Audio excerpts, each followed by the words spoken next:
Anime is a vast and varied medium, and if you're not already familiar, it can be daunting to find something you might be interested in watching.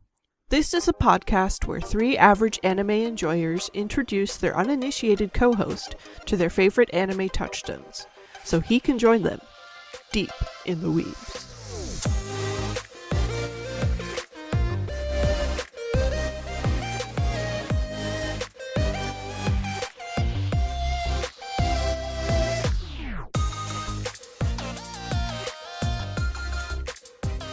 For this episode, we watched Cowboy Bebop, a 26-episode neo-noir sci-fi anime which originally ran from 1998 to 1999. On September 2nd, 2001, it became the first anime title to broadcast on Adult Swim. Credited with helping to introduce anime to a new wave of Western viewers, it has also been called a gateway series for anime in general. Cowboy Bebop is set in the year 2071 and follows the lives of a bounty hunting crew aboard their spaceship, the Bebop. Although it incorporates a wide variety of genres, the series draws most heavily from sci-fi, noir, and Western films.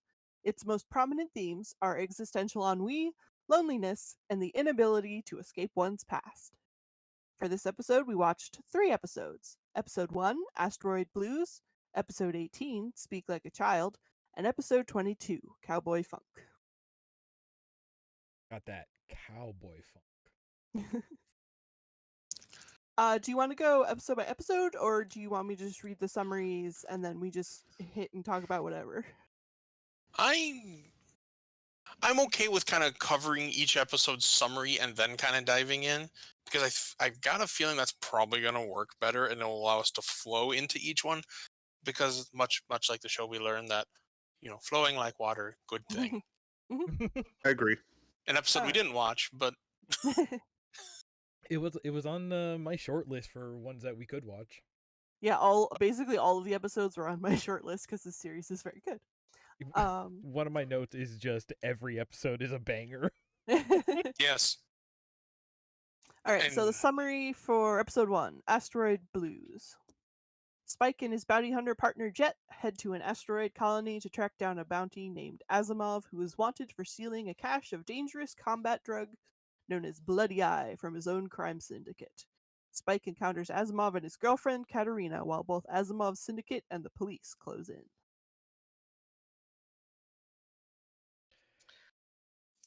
Okay, first I have a question. Yes. Did you watch the subbed version or the dubbed version? I watched the one that the series creator told me to watch. Mm-hmm. The one that is the one that is the greatest argument against people. That's those purists that say, "Oh, you should only watch it subbed." Like the creator said, watch the dub; it's better. I watched dubbed as well. I recommended it to Bob as the dub. Yes. Mm-hmm. The dub in this show is just absolutely fantastic. Yeah, it's generally held up as one of the best. I am hard pressed to think of a dub I like more. Funnily enough, I have only ever seen the English dub, and then when I went to Netflix and hit play and it started it playing in the Japanese, I was surprised because I forgot that it was Japanese originally. So I watched one episode with the Japanese dub just so I could kind of get a feel for the differences. I will admit, I pay for the Crunchyroll and for the Netflix, and I was like, oh, it's on Crunchyroll and a lot of other things I'm watching around there, so I went to play that, and then it's like, hold on, wait, what didn't you say in English? What do you mean it's only in sub? I was like, well, the answer is, oh, well, we'll go to Funimation where we already know we have it there. Like, oh, yeah. So, I started playing it there. This is the show that I think for a lot of people, this is where, Steve Blum was first. Steve Blum was first popular role, and it was incredible because he's become one of those voice actors where no matter what he's in, I'm just like, oh, hey, it's Steve Blum again. But then I was watching this show and I forgot that it was Steve Blum because it's like, no, that's Spike Spiegel. Yeah, I won't lie, for the longest time I was like, I knew it was Steve Blum. I was like, no, that's Spike Spiegel in this show. I was like, that's not the correct way to say it. Like, no, yes it is. So that was the main character, yes? That's the voice actor's name? Mm-hmm. Okay. I think I've heard him in American voiceovers. He's done I some guess stuff. that would make sense. Yeah. Bob, I'm fairly certain. Joe, you're a research gremlin. You're going to be faster than me. I'm pretty sure he did Wolverine in one of the various X-Men animated series. I believe it was Wolverine and the Okay. X-Men. Was it that one? It was that or the oh He's god, what was done the a WB one? lot. Yeah, that's where I recognized the voice, and I was like, Wolverine, what are Yeah. you doing here? Yeah. Yep, Wolverine. I In know. my Still on Cartoon Network, he was the voice of Tom on the Toonami bumpers for a while. Mhm. Or Really? Yeah. yes. God, was Hmm. it all iterations or? I think so. All iterations that I'm familiar with, anyway. So Yeah. he was doing the intro to the show that he was on. Yep. Well, like Cowboy Bebop was never on Toonami. It was only on Adult Swim. Oh, okay. Even though it was kind of the same time slot, because Toonami used to have a midnight block, but then Adult Swim took it over. I've watched a lot of Cartoon Network and cared way too much about it. Yeah. As soon as you correct it, I'm like, oh, that's right, it was Adult Swim. Oh man, it's been years. There was a God, I mean, in this first episode, when we're getting the sense of like, okay, this show does a lot of things, and they're all rad. That's a really useful sentence I just said there. All right, moving on. One of the Adult Swim bumpers used a piece from this first episode when we're watching Spike boot up the Swordfish 2 and start the engine whistling and Jet just goes, nice tune, real easy. And they use that in one of the bumpers, and it sent me back in time to like 2004 up at midnight just watching Adult Swim. Like, oh god, this rules. That sent me hunting on YouTube. I'm like, I need those back in my life again. Yeah. It's like I just need to be able to go back and watch those every once in a while and feel like I'm, not even 20 years old again for those really bad days. Yeah. And I will also say this show, Bob. I'm sure some things you will catch because this plays to American and Japanese audiences just equally and in force. But this show is like honestly just oops all references in its own way. Yeah, Like actually, I was gonna say, like, maybe we should start talking about that a little bit, because there's the text in the background of like the intro and the title cards and every eye catch that is talking about like, and they were Bebop and they would create unto themselves a new genre. But like, I don't know if this show is so much a new genre so much as it is like very cleanly splicing a lot of genres together, because like it is the sci-fi, it is playing with cowboy aesthetics, it is bounty hunting, it is the noir, super saccharine, bittersweet, it is the it is a samurai comedy. film. It's a samurai film.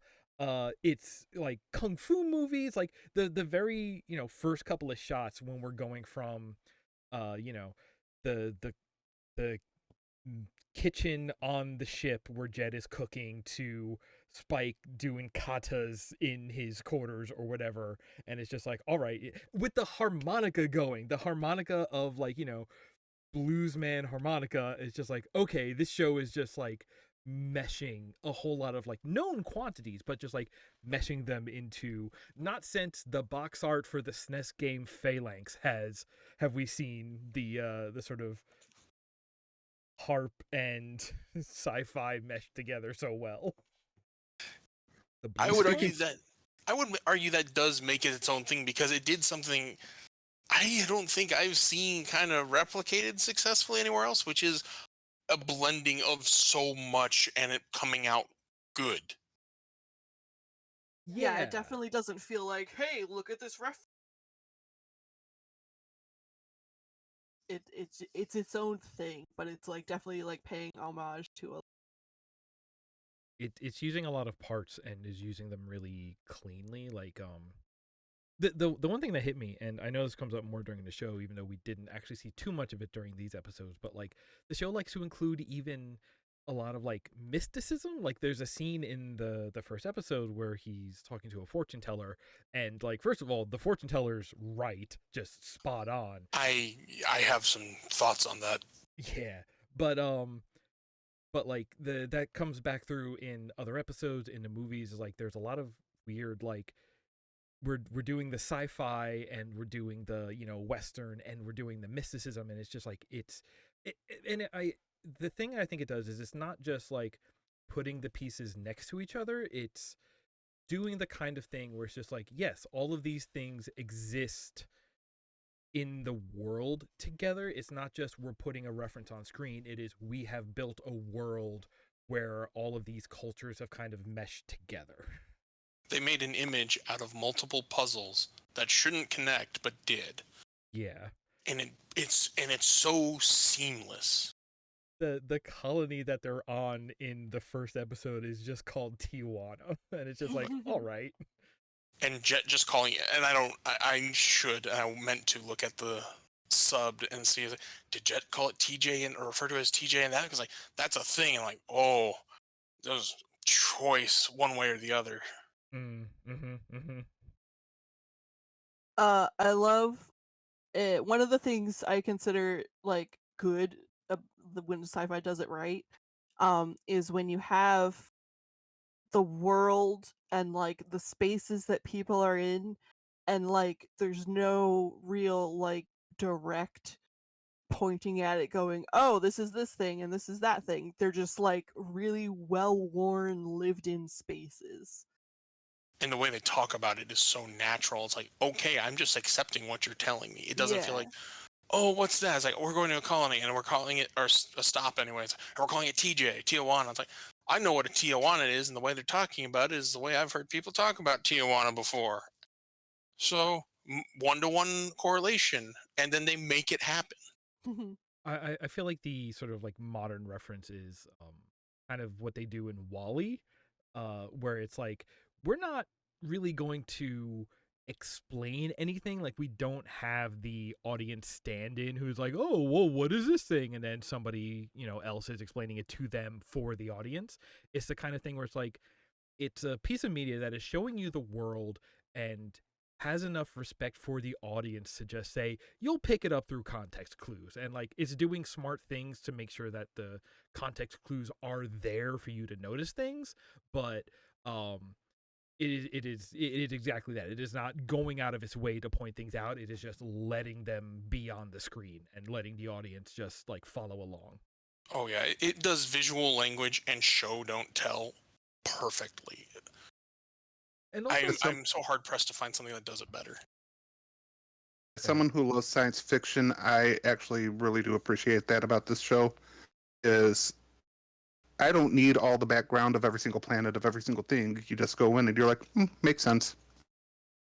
And Bob, here's the short version for you. It all happens within like a very short distance of Earth, and essentially, it's the innermost planets. I think do they act just like Saturn and Jupiter for like some travel and some trade? of the moons, I think. Some of the moons, that's what it is. It's like, and I'm like, so it's like you're not even going that far outside of the neighborhood, so to speak. I think they reference Mars in the first episode.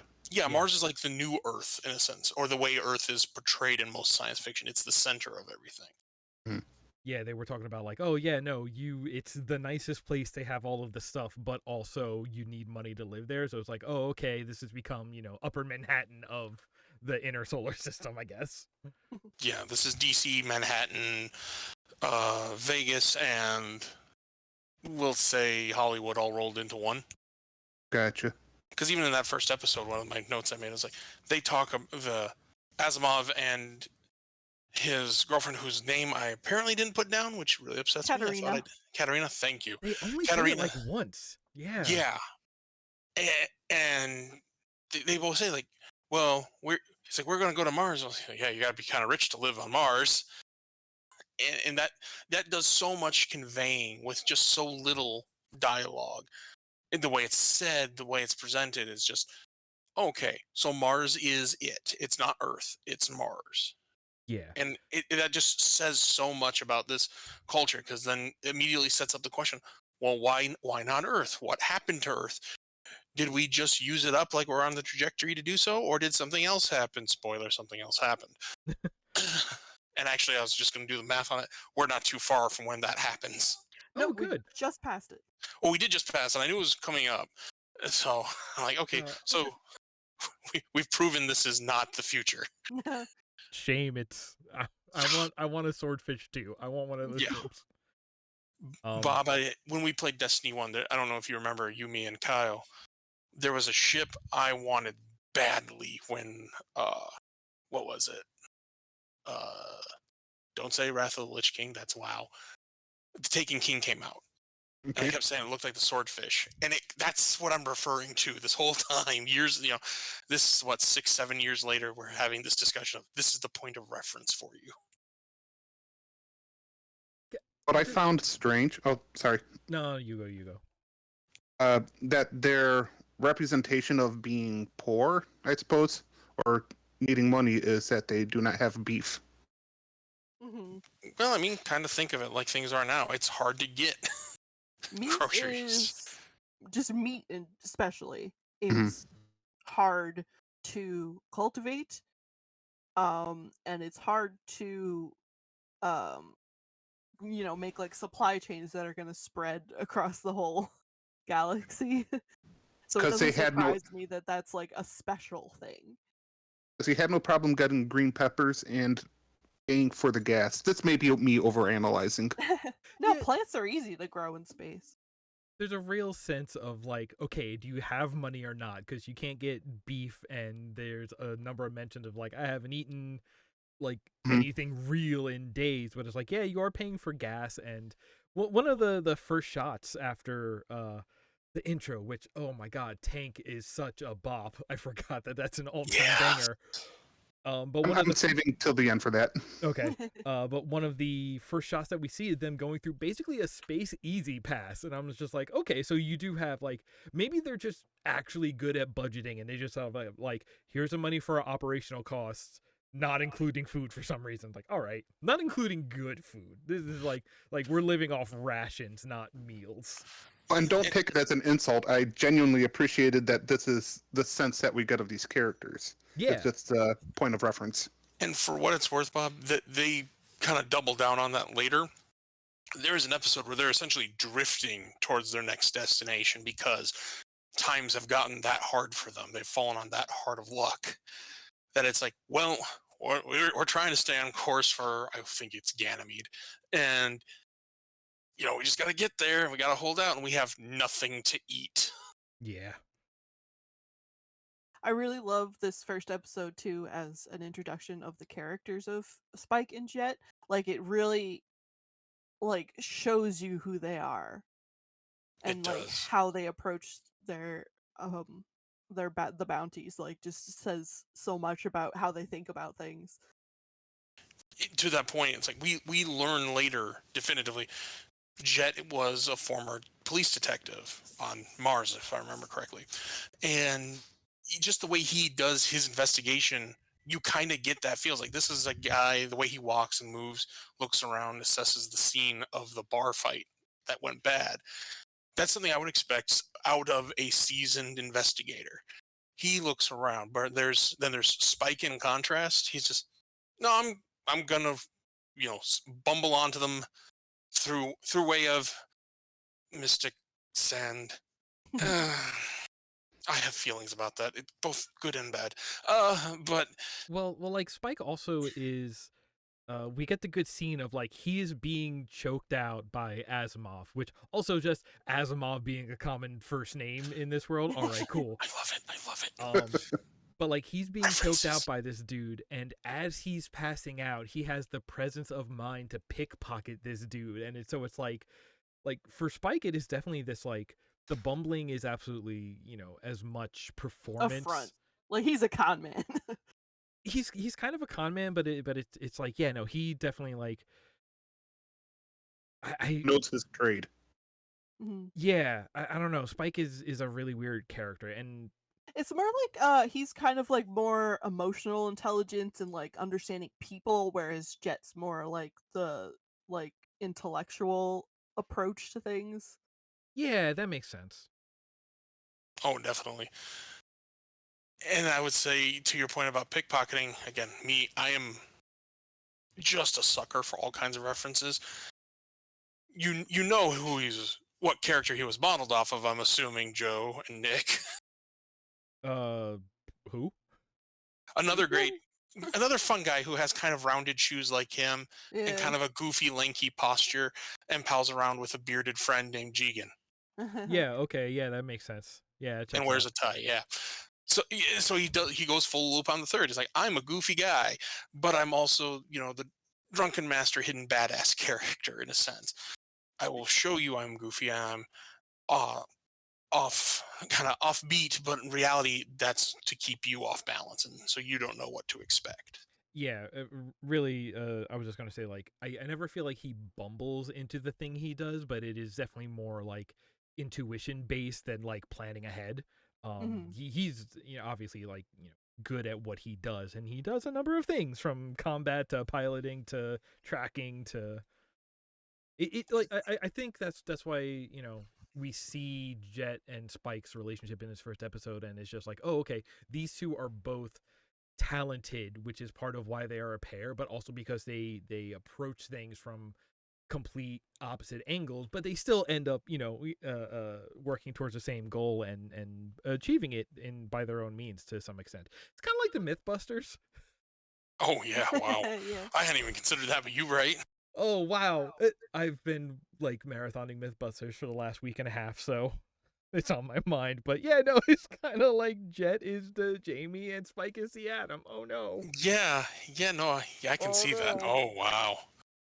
Oh, Okay, hang on. I gotta make a note about some fan art to work on later. I was gonna say, Let me have I just seen the face of God? Hold on. But yes, they are a microcosm example of the show and how it blends completely different perspectives and angles of approach of storytelling. They conduct themselves so differently, yet for all that difference, they are able to make it work in a very harmonious way and achieve a result. Yeah, and also I do like we see the intro, and again, Tank is an absolute banger. I'm gonna say that every time it comes up, but in the intro starting from episode 1, like they have the silhouettes of Faye and Ed, but it actually is like a number of episodes before we meet either of them. Like, I made a note of when each character comes into the show. thank you. Could you please do that? Because I wanted to look that up and I forgot. Yep, the first episode we get Spike and Jet. Episode 2 we get Ein. The most important character.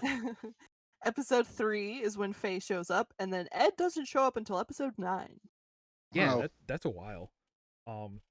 But it's kind of neat because by the time we get to the end of the show, and especially in the way that it is very episodic in nature for the most part, it's just like, oh no, yeah, this is an ensemble show. It's about how these characters are bouncing off of each other and different responses to the same situation, yada yada, and it's fun and it's great. But because they do sort of trickle out the character introductions over the front, we do get like a little bit more of a focus on each one as they come in. So it's like there's a little bit of run up before you get into the very like static. The crew is assembled at this point. Like it takes longer than you would expect, but it's also not slow in that run up. Like it's still fun and it's good story. You still get that sort of like uh uh uh bounty of the week effect that still leads to exciting and engaging stories. So, Bob, I want to hear your thoughts on this episode. Go. I want On you to this kind of break episode? it down. Yeah, on this episode, I want to hear you break it down for me and what you did and didn't like. Oh, I think I'm going to spoil me not talking about it till the end for this episode. The intro was so rapid and so showy and lights. I was like in my head comparing it to 1980s James Bond, Yes. Uh-huh. I Okay, had that. I had okay. that exact same note. and I was like, "Oh, this is so much. It's hard for me to keep up, and I don't even know these people." And then the episode starts, and then I think it's the whistling. Mm-hmm. It's early on, and then the harmonica. I think this show has nailed what every single other show I've ever watched has failed at, and they have blended music perfectly. Mm-hmm. If there's one compliment I could give this show, it's that everything musically is wonderful. The Oh yeah, soundtrack the is spot on. soundtrack is amazing. Yeah, Uh, because what is it? It's the seatbelts The and Seatbelts with Yoko Yoko Kanno, Kanno. yeah. Yoko Kanno. And yeah, like every piece of music was built weird. Okay. Purpose made. Yeah, for this show. Like the I'm trying to think you Uh, can funnily enough, like the way the show was made was a little different than regular shows. In that like they had the concept and stuff, but she started working on the music before like everything was like written and ready. Um, so and there was a lot of her coming up with things in addition to what they asked for and just like showing them be like, hey, like this music would be good, put this in somewhere. And then like some of her stuff inspired them to write some scenes for some characters, which in turn inspired her to create some more music. So it was a real cool like back and forth creation process. She had a lot of impact on that show, more so than most composers would on any show they're working on. Mm-hmm. And then wasn't it basically the same creative team that went on to make Kids on the Block, the show about rotoscoping drummers? I believe so. Don't quote me on that. I'm not as overly familiar with that one. Yeah, I haven't seen it. I just sort of remember being like, oh, okay, the people who worked on Bebop worked on this. That makes sense. That checks out. It's about music. Okay, yeah, that makes sense. But yeah, that's it's such a great soundtrack. But Bob, please continue. the show opens, the ship comes out of its drive, the way it sparks. Mm-hmm. I was sold. What did you think about the essentially the toll booth and its multiple languages as you pass on by? It was clever. Like everything they did here served a purpose, and I appreciated that. All of the art was amazing, even if I liked it. Some people might say it's dated. I think it's appropriate. This show looks incredible. Like a lot of times I think when you think of anime, you think of like, okay, who's reusing like animation cells and like, okay, nobody's really moving, only the lips are flapping in this scene. But this is a show where like everything is so well animated. One of my notes is when we get to kind of closer to the end, we get to the fist fight between Spike and Asimov, and just like everything about like the fluidity of motion and the choreography of the movement and the pacing of the fight, the use of the space, like it is like a fantastic scene, B fantastically animated on top of it. Like there's nothing you can look at in this show and go, oh, lazy animation or shortcuts for animation. Like no, everything they just kind of went whole hog on. At all. The fights were spectacular. The interactions between the characters amazing. I see why you guys put this in the everyone enjoys it category, because everything's just great. It is. It really is. It That barely feels choreography- like anime. That choreography is so good, and knowing they drew inspiration off like Bruce Lee's actual physical movements and his fighting style, it just shows, and it gives it such a weight. Like every kick, every punch, rolling over the table feels like it has weight. Yeah. And then when we got to go ahead. I was noticing that in again that same fight scene where it's like it's not overly fast. Like sometimes you think of just like, oh, it's all about, especially I don't know, something like Ruby maybe, where it's just like, oh, it is high action, which just means everything moves super fast. And it's like, no, there's fairly few like punches thrown, but they all have a sense of weight and momentum, and they all feel heavy, and they all feel realistic, and they look good in motion. Like there's not a lot of things actually going on, or like this one I was talking about pacing. Like it's kind of slow, but it feels good and heavy. It has a verisimilitude, I guess. There is two ways I've personally referred to as there is anime choreography and then choreography in anime. This is the latter, because this is not hyperkinetic, unbelievable, impossible movements. This is not a DBZ fight. Yeah. This is not. I couldn't see him move. He moved so fast. I couldn't even see him because I blinked.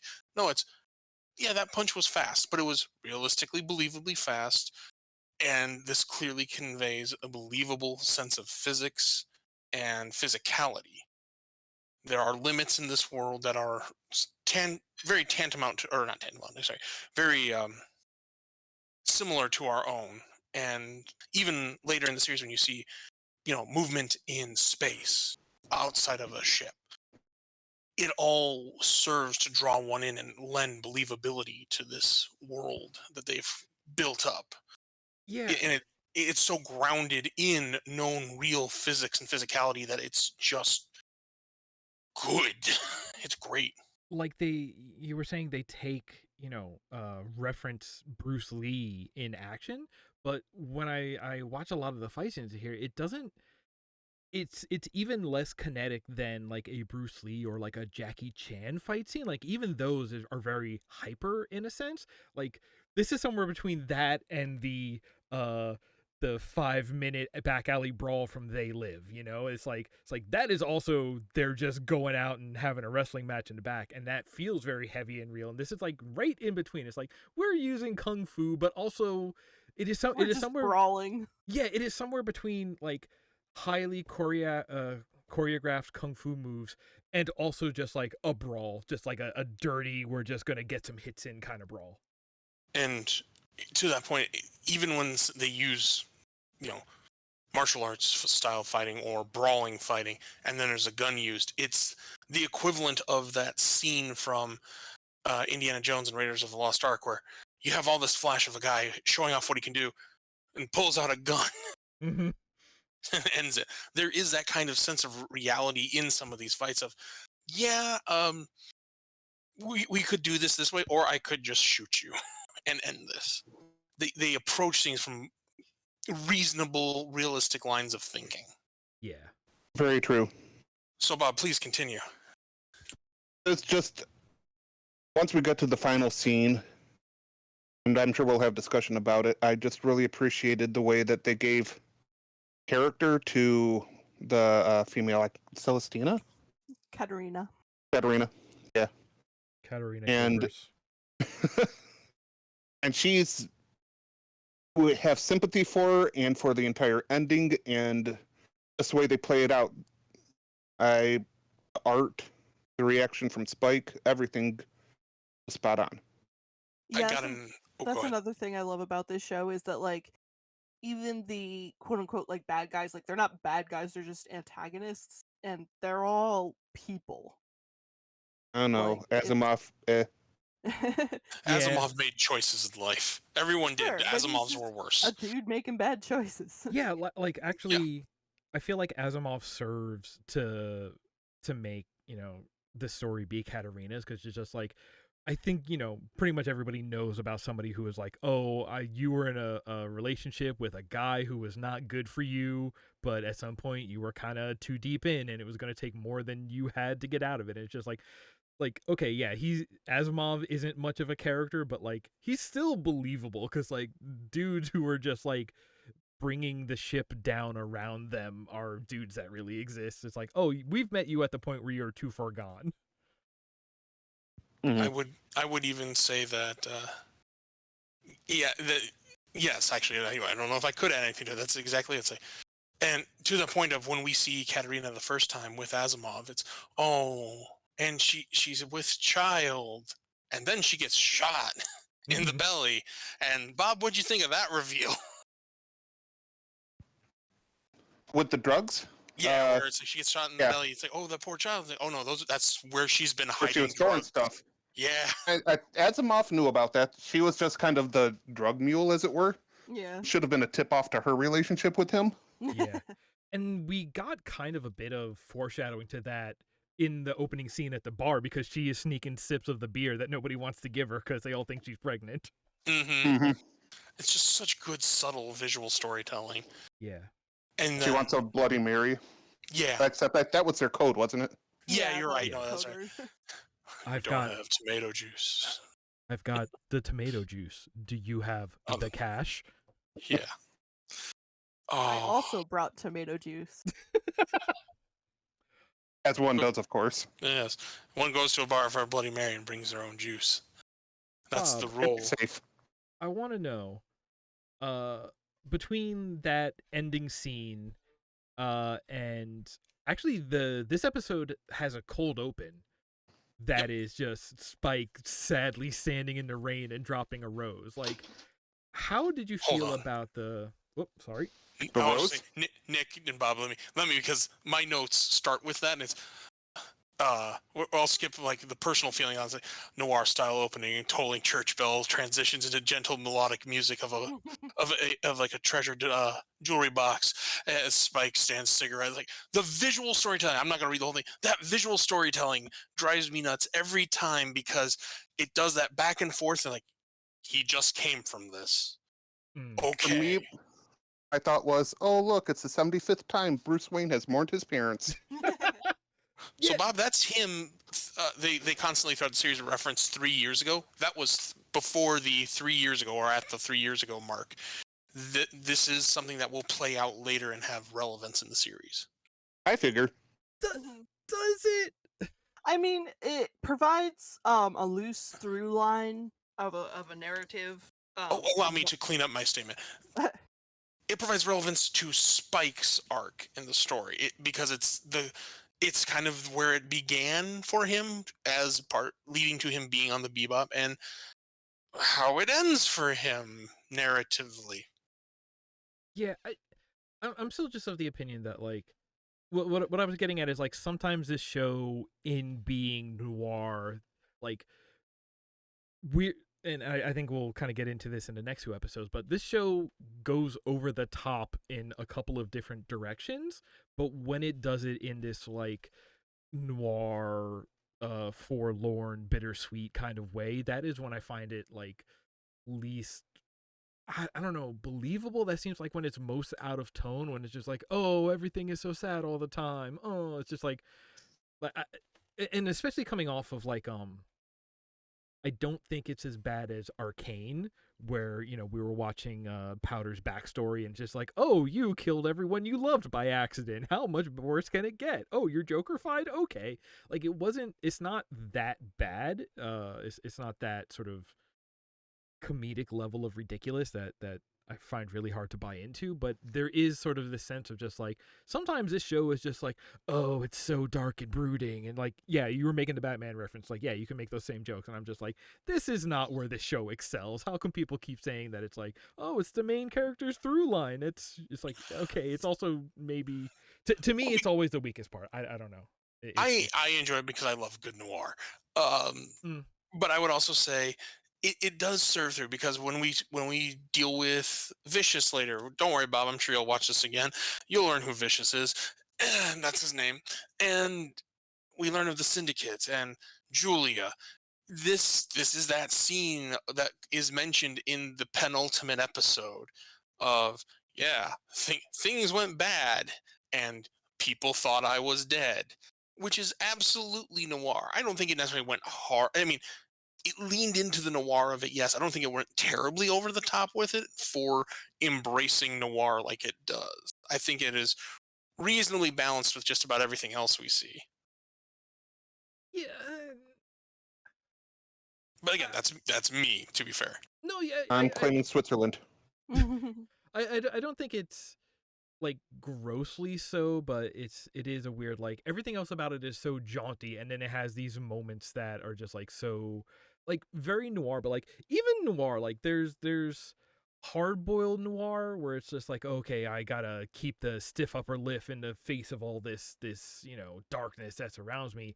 And then there's like, to me it stops being noir when it leaks into like, I am so sad. When God, is it in an episode or was it in the movie where he talks about like, yeah, I got 2 different colored eyes because one sees the past and the other sees. That's the I'm not gonna final say episode. it. That's the final episode. That's the last episode. Jeez, okay, but yeah, they talk about like when it gets into that about like, yeah, my anime boy heterochromia gives me the power to always be in the past and see my own death. I'm just like, You see, okay, I always took that as a reading of metaphor more than anything, because what we saw there is, and there's 2 ways in my opinion to interpret that beginning. It's either right before he goes into that, or what I believe is he survived that. That shootout was X minutes, hour beforehand, and he had just gotten away. It's not that he's out there sad in the rain. It's, I don't know how I survived this, and walking away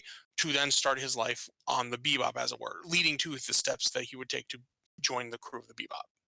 That's the way I've always read it. It wasn't just that it's dark and I'm sad. It's because those are the roses he mentions that were for Julia, and how she, spoiler Bob, betrayed All him. right, no, I'm cutting it here. Anything else about the first episode you would like to discuss? Okay, fair.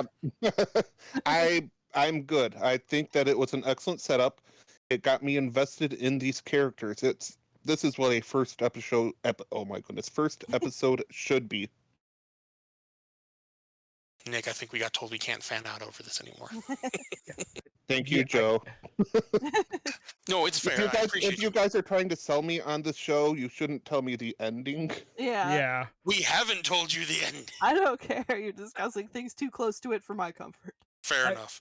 Like I don't I think to say knowing what happens in the last this is still my thing about it, and I'll leave it at this. Is just like, if you spoil what the Spike and Julia and Vicious plot line is, that feels like less than like 10% of the show. So it's not like you're ruining the show. All of the best stuff about the show has nothing to do with that outside of premise for why Spike is on the Bebop. Like that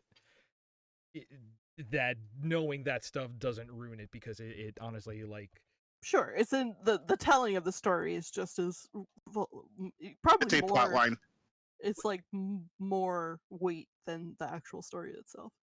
yeah, it's what do you call it? It's not monster of the week, but it is like character scene genre drama of the week. And it's just like, yeah, no, we have this overarching thing, but like, we don't really care about that most of the time. Normally it's just like, who's the Katarina of this week, Mm-hmm. And to that point, I'd say I'm comfortable agreeing with Nick on the 10%, because there's still all of Ed and Faye and Jet's stories to get through. Oh, That's what I love about this show, is that even though it's like set in this sci-fi world, like it's not about the world, it's about the people. And it's not just about one character either. Yes, they kind of get a little more focal overall, but when you compare all the individual story arcs, but they all get a good amount of time to be developed. Speaking of individual character stories, let's move on to episode 18, Speak Like a Child. Oh, Faye. While Faye wastes money betting on horse racing, a package arrives addressed to her, containing an old Betamax tape, prompting Spike and Jet to look for an appropriate device to view its contents. The tape proves to be a time capsule recording made by a teenage Faye, but Faye finds her pre-amnesia self unrecognizable. I want to take the point on this one and just get this out of the way. There are like 3 points of this that are tied for my favorite. The end of the episode, how it ends when Faye comes back to the Bebop. From there forward, beautiful. But before that, the whole, again, I'm going to keep referencing Indiana Jones, the whole Raiders of the Lost Ark, but with a kind of playful beat in the background as we hunt for a Betamax player. And oh no, it just left my head. No. The super domestic opening of, we have Papa Jet doing the laundry with Ed listening dutifully to the old myths he's telling. I'm next to Spike, who's just in there. Man, I wish we had food. Man, I wish we had money. Yeah, just the casual day to day on the Bebop is such a good. Mm-hmm. Love to see it. Love to see that expressed. Yeah, I really love that Jet does all the domestic chores. He's Scotty, but he's also Guinan. He's the Boy, if ship Guinan boy. never did Picard's clothes. Sorry. Go ahead.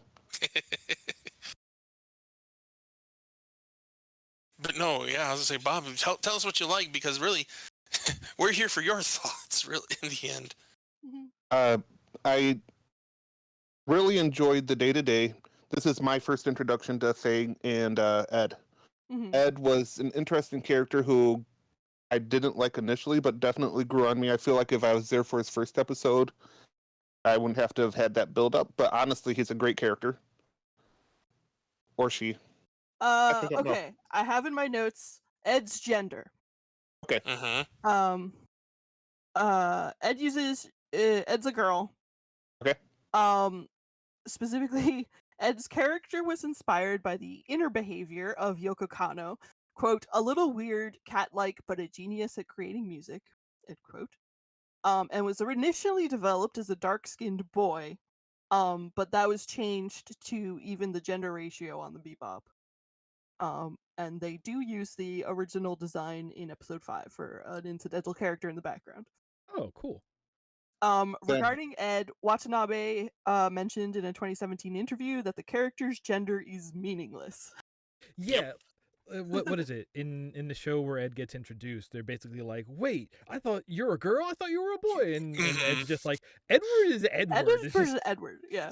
Edward is Edward. It's like that Yeah. is the most beautiful summed up thing. I need that on certain demonstration banners for heretofore in real life. yeah, that's honestly that's been my stance on gender as well. So it's good. Yeah.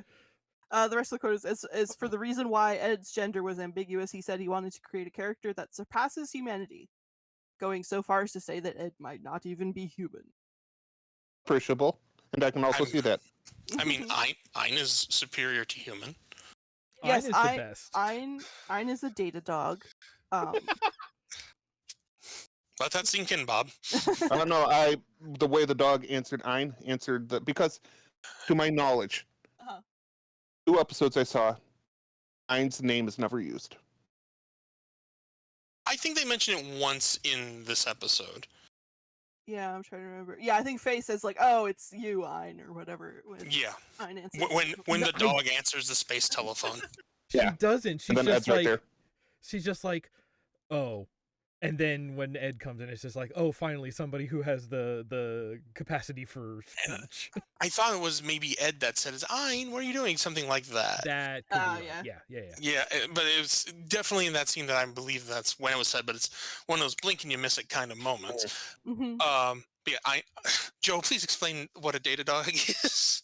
Basically just a super intelligent dog. It was in a lab, got experimented on.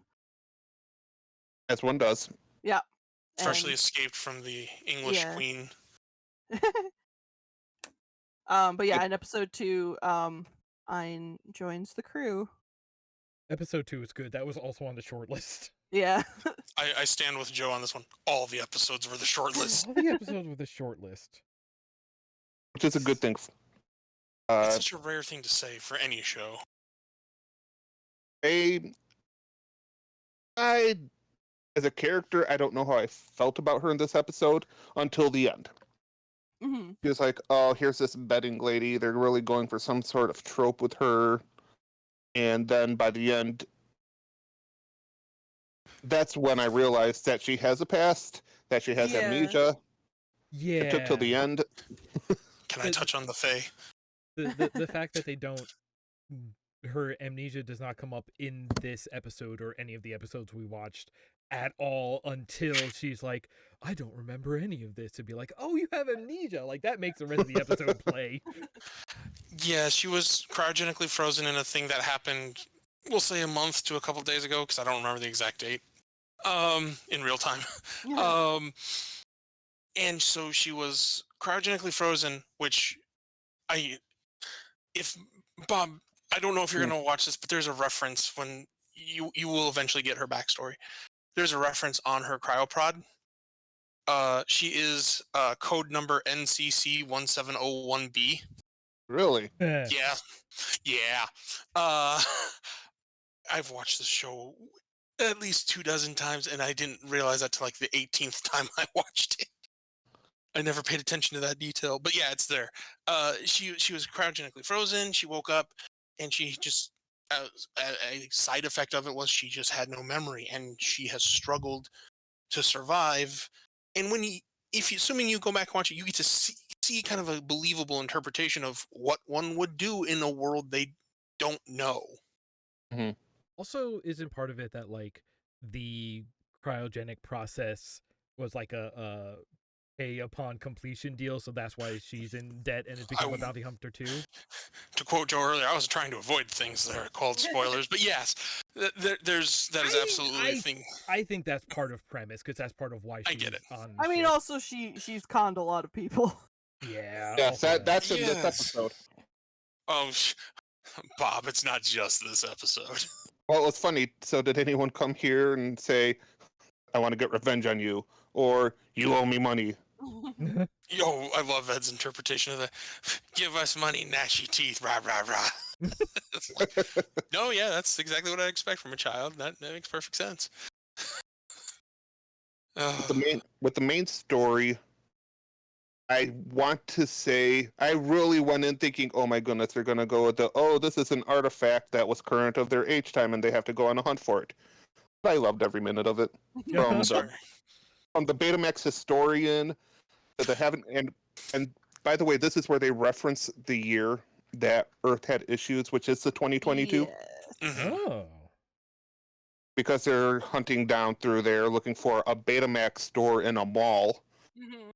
Which, can I just say, when they're talking to that historian, the guy just like with a shop that looks like Canal Street in New York, and it's just like it's a hole in the wall filled with just VHS and Betamax players, and there's one dude in the back just watching old tapes.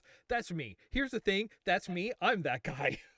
Nick, Yeah. I'm not gonna lie. I thought, now that I know you as a person, I thought of you when I saw this. Like, I've known some people. Oh, that Nick. Yeah, I literally have a wall of my old VHS tapes within arm reach. Like, Nick, honestly, the only thing that I thought that would seal the deal more if that had been like knockoff anime Columbo. God. And when he was pulling the ribbon out of the tape, I was cringing the entire yeah. Oh time. God, yeah. It's a very stop, it's already dead kind of moment. And you know, too relatable in the modern era now, considering this was what 20 years ago when this came out, 20 plus years ago, and it's two grown men.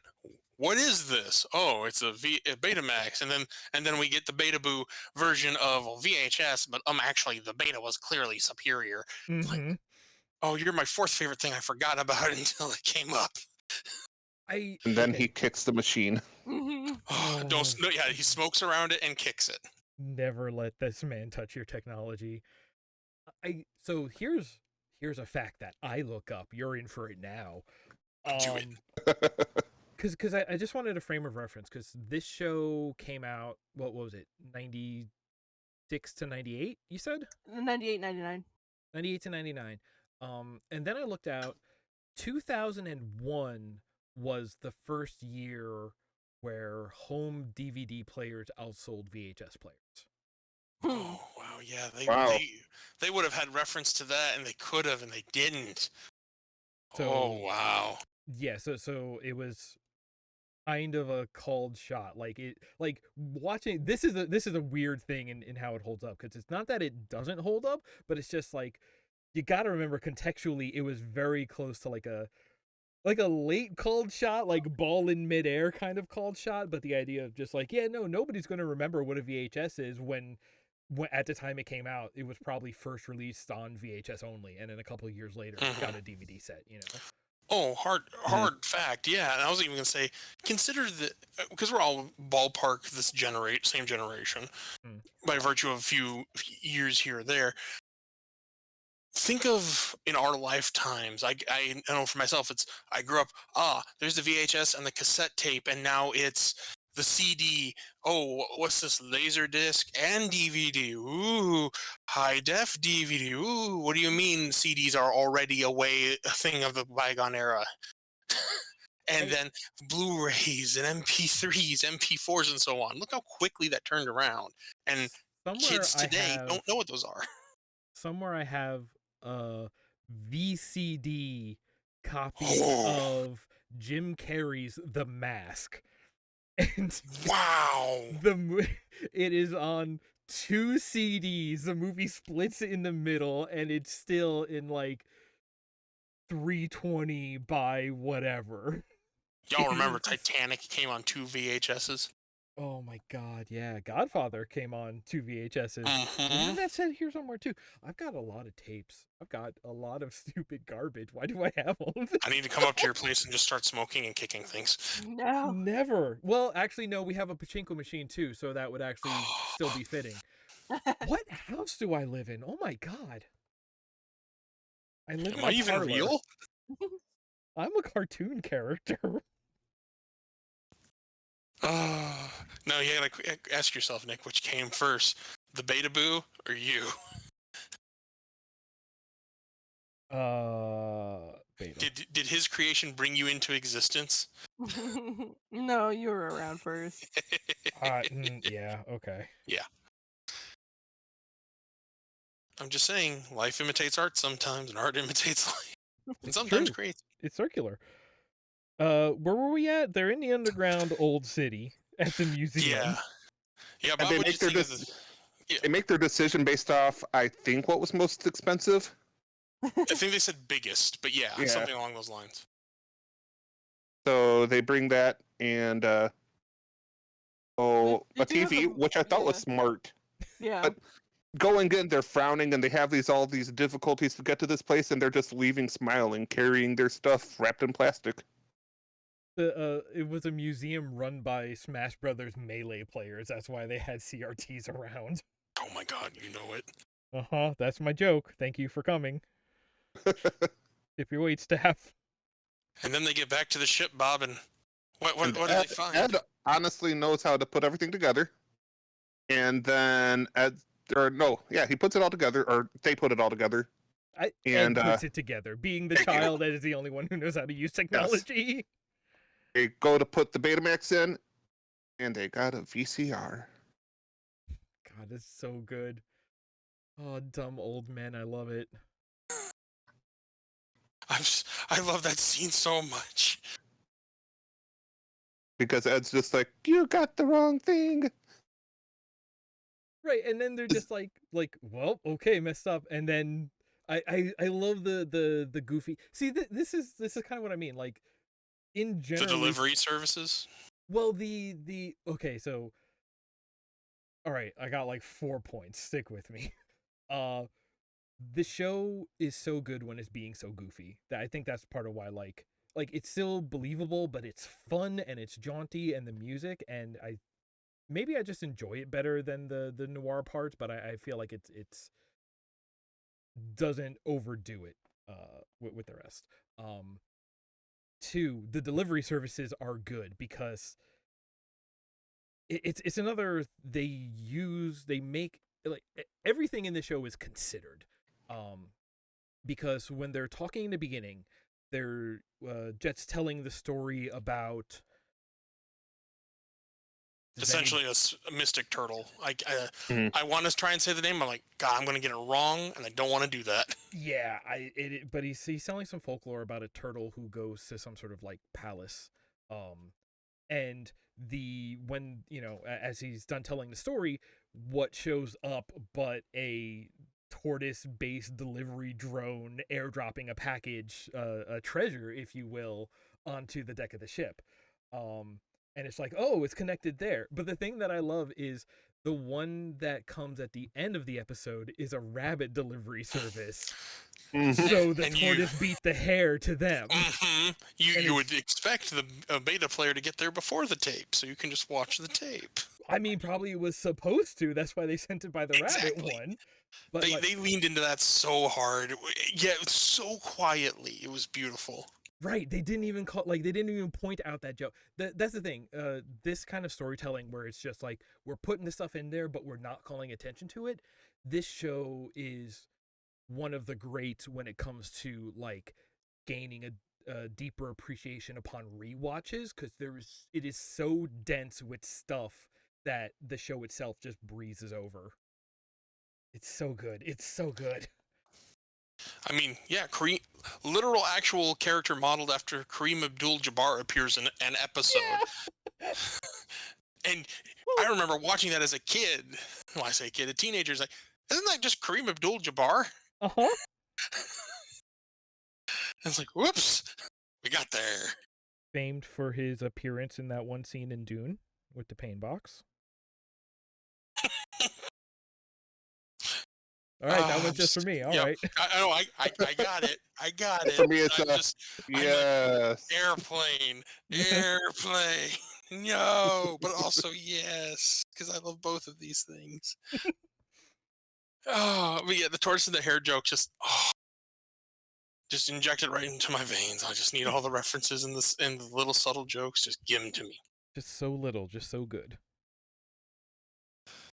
So, Bob, tell us about watching the tape and how Jet Black parcel handling and cinema complex has some interesting fees. Yeah, that's it. Like, I appreciate how, because this show came out in the 90s, end of 90s to be fair, but 90s, and we see, Amazon airdrops become a thing.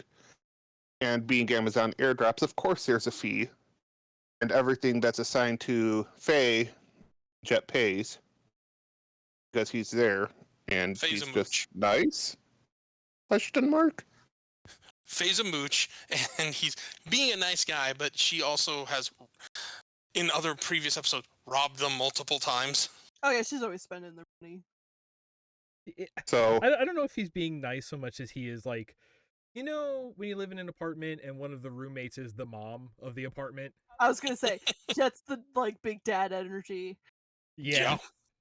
He looks good in an apron when he's cooking the beef and bell peppers with no beef. So they logically, instead of going on this secret mission to get the Betamax from, destroying Mall, they just order one off of eBay, get it delivered, and they watch it. With Jet initially being like, "Faye, you have to pay to watch," which sounds kind of weird. Let me clarify something for you, Bob. Those were no pun intended, part and parcel supposed to be together. It wasn't like, oh, well, let's just order it off of Space eBay. This was something you will learn was actually essentially a time capsule shared among friends.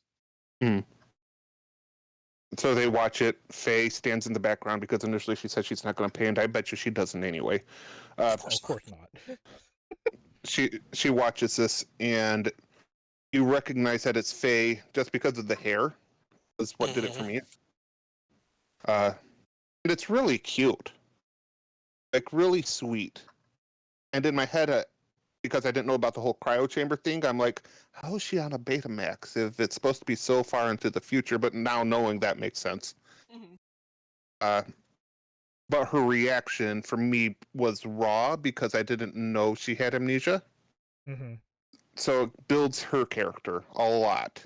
At first, she was this, I'm spending all of the monies, probably their money now, on horse/dog racing. And now it's like, oh, there's more here. You are damaged. Yeah. And it's got that beautiful looking at someone who doesn't know who they are. Mm-hmm. That bittersweet, like, that's me. And that I don't remember has just the delivery, the choice of words specifically, all hits just so hard in the gut. It's such a bittersweet moment. I know something, but I don't have any context for this. But it's that first real breadcrumb on the trail of who she is at episode 19 in the series of 26 episodes? 18.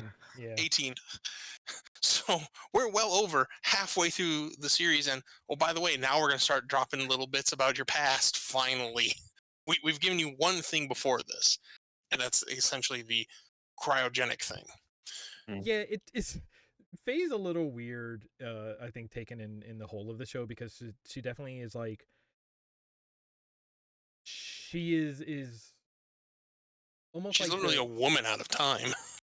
Well, she's a woman at a time, but like as a character, I think she's one of the weaker ones because it's like, oh, she's the poster pinup girl, and they did tack some, they put some of this real character in here, and they get real good emotional responses out of her. But at the same time, the way we mostly see her is she is this like gambler, conniving, mooch, whatever. It's just like she is a sort of like more like a token bad girl character than a more deep character, but sometimes they all are until they get their own episode like this. I would say that cryogenic episode would also do a lot to explaining why she is the gambler and doing the things she does without trying to give too much away. Yeah. And that makes sense for someone who has no idea who they are and they're without any sort of grounding in the world that is completely alien to them. And this is not especially in the world that Bebop is in this future, is not an unrealistic or unbelievable occurrence. Yes, she was the poster pinup girl. And again, to borrow the Lupin reference, she is absolutely Fujiko Mine minus the romantic interest but with actual depth. Yeah, she's a real Fujiko, isn't she? Damn. Sure. I've actually seen once of Lupin, thanks to Chuck. Yep. Don't worry, I plan to make you watch that again in earnest at one point. And I can see it, but to Nick's point, these are character-based episodes. They don't really have arcs for everyone. Yeah. And like, yeah, it's fine, but like I'm really thinking of the movie where they basically just use her as a damsel in distress, and it's like, why you gotta give my girl Faye like that? Like it is moments like we get in this episode where it's like, oh, there's like a good character here, and I think the only thing I'm saying is like they don't use the deep aspects of her enough. But they have other characters going on.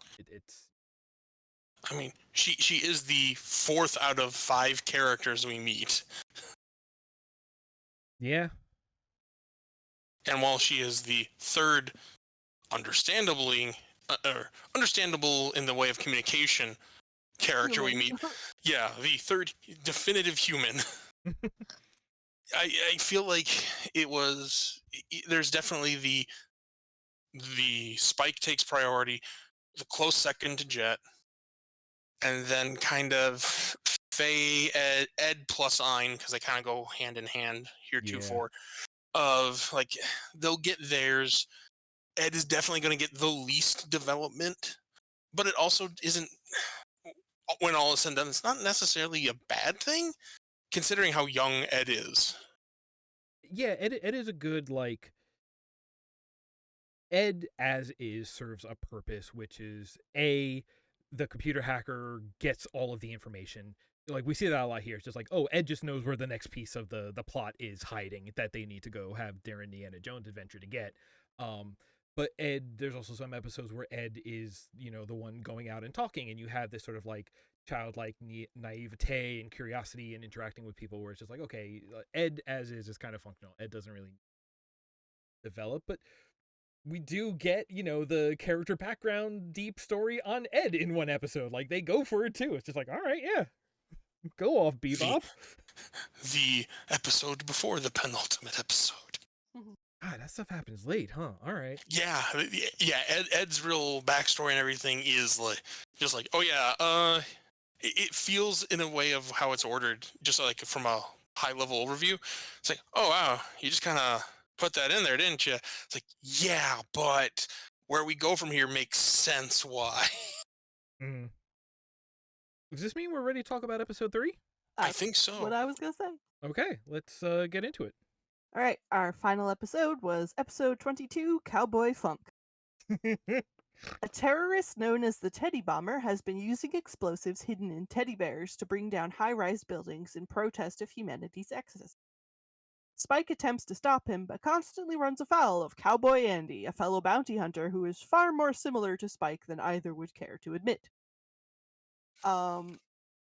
This episode, I mentioned earlier that this series first ran on wow. Brain, thank you. Mm-hmm. It has the high ground. Take oh my two? god, Brain. Yeah. Uh-huh. I mentioned earlier that Cowboy Bebop first ran on Adult Swim in September of 2001. Oh. Notably, it started on the 2nd of September. So for the first year that it ran, the first run of the season, they pulled 3 episodes from showing. But you can't guess what one of them is. And one of them was this one, because the first building that gets blown up is a set of twin towers with a bridge between them. Yeah. God, I didn't put that together that was connected, which What were the other So- 2 episodes? Hang on. The other 2 episodes Probably were the one with the church. Episode 6 and episode 8. Joe, was the church scene with the exploding part of it in episode 6? Yeah. Because I believe that was where we first meet Episode Vicious. 6 is Sympathy for the Devil. Yep. Yup. And Yep. episode 8 was Waltz for Venus. Mm-hmm. Yeah. Another classic. Okay. Yeah. Well, speaking of Bob, since you said classic, I want to insert this little, again, references upon references. Almost every episode of Bebop is a song title or a twist of a song title or genre or type of music. I mean, Asteroid Blues is the blues. Where are we at? We're at what? Episode 20, Cowboy Funk is funk. Yeah. And then we had 18, which was Speak Like a Child, which is Speak Like a Child by Herbie Hancock. Yeah. Oh. I don't know music. Neither do I. I don't know music either, but I, much like Joe, I do like delving into endless rabbit holes of information. Okay, real quick, what song or musical style is Parole le Fou? That's clearly French for music style. Because these aren't exactly organized well. Okay. The episode is also called Requiem for a Clown. Okay. Okay. All right. Yeah. Okay, fine. I mean, there is an episode, Bob, called Bohemian Rhapsody That's right. So or My Funny Valentine. I only specifically watched these episodes, but to scroll to them, you go through all of the others. And yes, I did catch up on that. Good. I was gonna say, I'm glad you did. It's just such a right in your face that sometimes some people don't, but it's so good. They're very in your face with it. And it's like the creator absolutely loves music, and I love that this is one of those, unlike JoJo's, where we're gonna just insert names that are direct one-to-one. It's like, no, we're gonna play with it and still have our fun. Yeah, like the music really is so like fundamental to this show. Oh, absolutely. But yeah, so Bob, Yes. I want you to tell me about the character who I can, in my own head canon, is forever known as Tedward E. Bomber, and how we meet Blonde Spike. So I'm gonna start off with a question. Mm-hmm. Love this. Was it 56 episodes and several movies? Why Just did one. you pick this episode? 26. One season. Thank you. 26. Because for me, of the 3 episodes, this one was the weakest. I did not like Cowboy Andy at all. I don't think you're supposed to. Personally, I don't think you're supposed to. I felt so bad for the Teddy Bomber that I almost wept for him. Same. Yeah. I feel like you kind of hit on it. Like this is one of the goofy 3 times in my notes for this episode. I just have all caps horse. One time it actually says horse elevator. Oh yeah, horse in operates. my notes, horse elevator. In fact, hold on. Let me phone. I gotta read it because I think I may have put the same thing Joe did. Let me go down. 1 second. Spike. Blah blah blah. Today. Blah blah blah. Because I know there was talking about the horse operating a phone, I believe. Yeah, but horses can. I said not scratched out. Look up. Operate elevators. And I'm like, holy shit. But Bob, I will let you know that this is a very goofy episode because there are goofy episodes in Bebop, and I had a feeling you might react this way to this, but there was an alternative for this spot that I felt you would have felt harder on than you sounds like you did. And I feel like we made the right call. Like I can't say that I dislike the episode. Saying it's the least impactful for me is just A, Fair. this is 3 episodes I'm looking at, and B, I feel like there was the least amount of growth. Not that I'm looking for growth, but there's really almost no stakes. Yeah, and right. as a note, in most anime, you have at least one episode like this where it's just like things get a little goofy and it's not really like to move the plot forward or the characters forward or anything. It's just like A let's palate just cleanser. have a weird little episode. This Weird served that stuff. purpose. Yeah. I did appreciate. Oh, go ahead. Well, I think part of why this was one of the ones we picked is because, basically when we're not having a like main character backstory or intro episode, the rest of the episodes kind of fall into like the more like noir character of the week kind of saccharine that we saw in Asteroid Blues, or it falls into a more goofy character of the week like this one with Cowboy Andy and the Teddy Bomber. So this is, I'm not going to say it's representative of the rest of the series, but like discounting the ones we've looked at, this may be representative like half the series to more and lesser extent. Like even Speak Like a Child, the fact that they're doing this Indiana Jones adventure for a Betamax player, like that's there's a certain goofiness to it in itself. I'll grant you that. This one like definitely relies more on annoying character and also horse elevator. This one relies heavily on horse elevator. It's like, so I guess there are just smart animals, because that horse was definitely a smart animal. Yeah. I mean, yeah. So overall, I don't mind it. I felt bad for Faye.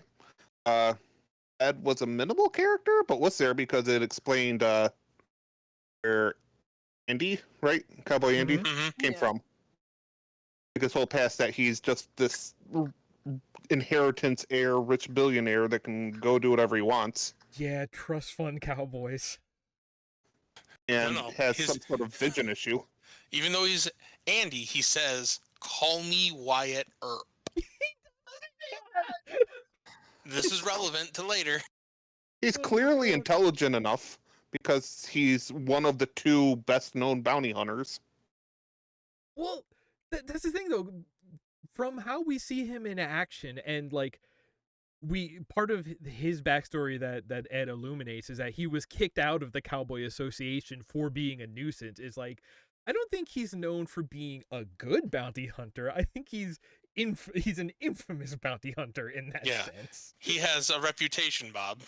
Maybe that's why you don't want to be caught by him. Like, wow, really, Andy? And to be fair, the comparison that this episode channels a lot of, again, I keep stressing on Lupin the Third, the gang vibes, because Faye and I keep wanting to say Jigen, but Jet keep pulling off Fujiko and Jigen, watching Lupin go and do something because he's stubborn and can't let it go for one time, and they just channel that so well. But in this case, our Spike Lupin has met his equal, because they don't say that Spike is a good bounty hunter. He just has a reputation, and it's kind of similar to Andy. And if you go back to the first episode when they're explaining why there's no beef in the bell peppers and beef, well, there was the repairs to the building you blew up, and then the damage you did to this, and the medical bills from this guy, and so on and so forth. That is true. And they're constantly out of cash. I'm not sure Spike is a good bounty hunter, but he has a reputation as a bounty hunter. Now I feel even worse for Teddy Bomber. Right? Yeah. That was actually one of my notes, I think, earlier for Asteroid Blues. Is like, this is definitely a show where our main cast does not experience a lot of victories. Like, there's definitely a lot of episodes that just sort of end just like, all right, well, that happened, I guess we're moving on now.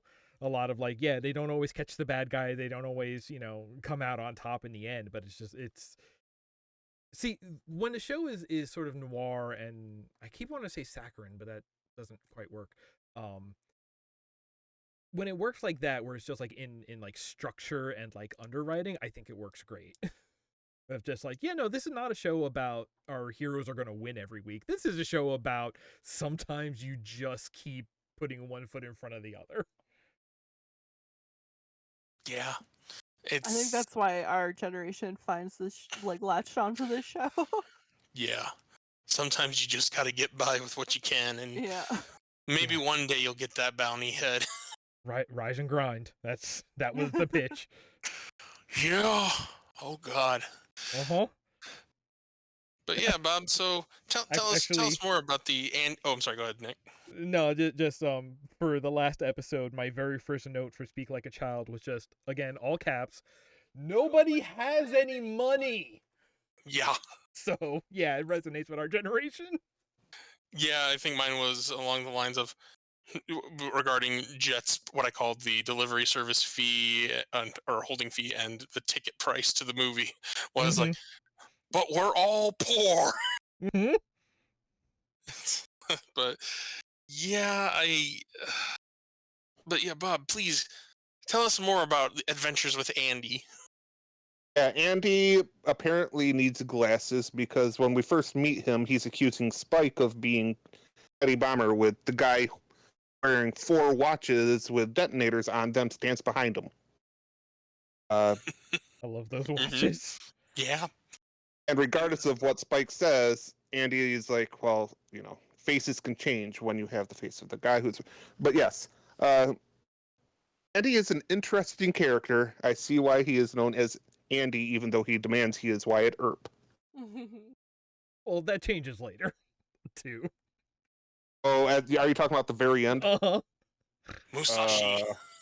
He changes the name of his horse, too. I feel bad for that horse. Yeah, that horse has probably a real identity crisis. But you got Teddy Bomber, who has this thing about teddy bears, which, psychologists might have issue with, but it made him an interesting character. I love how every time he starts to go on his treatise of why he's doing this, nope. Mm-hmm. Along comes the whistling. That whistle. You think He has a theme song. Bob? I think people would be like, oh, I think I know what's going to happen. No, every single time they're just confused. What's that noise? Well, listen here. A horse got speakers on its butt. Except for when Spike is waiting for Andy. It's like Teddy Bomber is there and he's just like, shh. And one guy whistling goes by. It's like, no, wrong tune, wrong guy. And then the next whistle, he's like, there it is. Okay, you're channeling this because my note for that one was, hold on, let me do that. Spike comes up and like, I'm here to take you in, but first I'm going to kick this guy's ass. It's just like, there are more important things than arresting you, Mr. Homegrown Terrorist. Hold on. The thing that I love about Andy and his whistle and the way that the episode sort of relies on the comparison of like, oh, they're more alike than they care to admit. It's just like, oh, Andy is the Proto Man to Spike's Mega Man. There's a whistle before he shows up. He's basically the same, but an alt color, and they fight, even though they're basically the same. Palette swap Spike. Oh, I love it. Player 2 Spike. Well, because it's either that or he's the pilot of Texas Mac from Shin Getter versus Neo Getter Robo. He is also the voice actor for the English voice actor for Andy will appear in a show that will be later on that we will be showing Bob. Oh, really? Yeah. I was also going to note that the voice actor for Cowboy Andy is the voice of the antagonist in the Cowboy Bebop movie. Yep. Oh God, really? Oh, yeah. really? I looked up his I looked up his credits. Good. Yeah, he's in a lot. He's in a lot of things. Like it's just great. That's all I can say. It's just so great. This guy does work regularly. Bob, you remember a certain movie by the director or the creators of South Park with puppets making fun of America? I'm aware of that movie. Yes, he was the voice actor of the group leader, the special operations group leader in there. Really? Wow. Yeah. He's done a lot. This guy does work. Good for him. Last night I IMDb'd his page and oh, he just does everything, doesn't he? But yeah, so we have our palette swaps fighting and misidentification. Bob, please continue. I don't know why, but that's where I lose the Spike comparison because that just makes me give off an inept vibe, even though he's not. He works that lasso really well. He's clearly not poor because he's able to take Faye to his secret lair. And he has his own soup brand. Yeah. Apparently not good. Triangle cans, though. Yeah, I cool. love that detail. I love that detail so much. That just makes me so happy to see that. Stacks better. Yeah. It does.